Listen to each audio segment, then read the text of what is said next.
The air beneath the jagged spires of the Underdark crackled with tension, and the echoes of the drow echoed through the darkened tunnels. For centuries, the elusive sigil had been the object for their most desperate desires. Ancient and shrouded in mystery, the sigil was said to hold the power to manipulate the very fabric of reality. The drow, ever cunning and impatient, had poured all of their resources into finding it, knowing that its power would tip the scales in their conflict with the High Elves. A single word, a single gesture, and they could reshape existence itself. The houses of the High Elves had set aside centuries of old rivalries, for the sigil was a prize too great to divide. Every path, every clue, every shard of ancient text that might lead the High Elves closer to it was scoured in every corner of the 9 realms.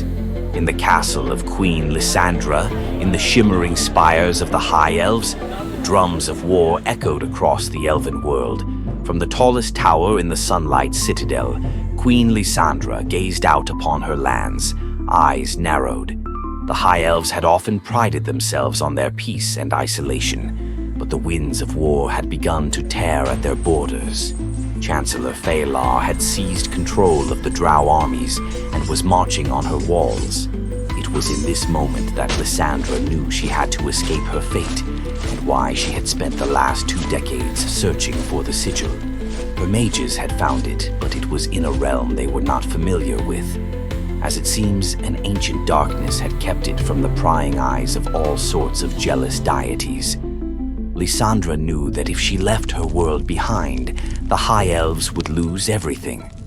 Phalar was in the capital now, his armies crashing through like a storm that never ends, as Phalar's generals commanded the slaughter of any High Elf who stood against him. Lysandra made the decision, with only a couple dozen soldiers and a few officers, to leave the Elven realm behind and enter the 10th realm, one Odin has been overseeing.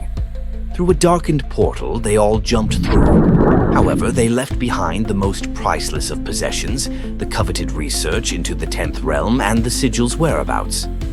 Phalar knew he could follow suit. He just needed the magical power to do so.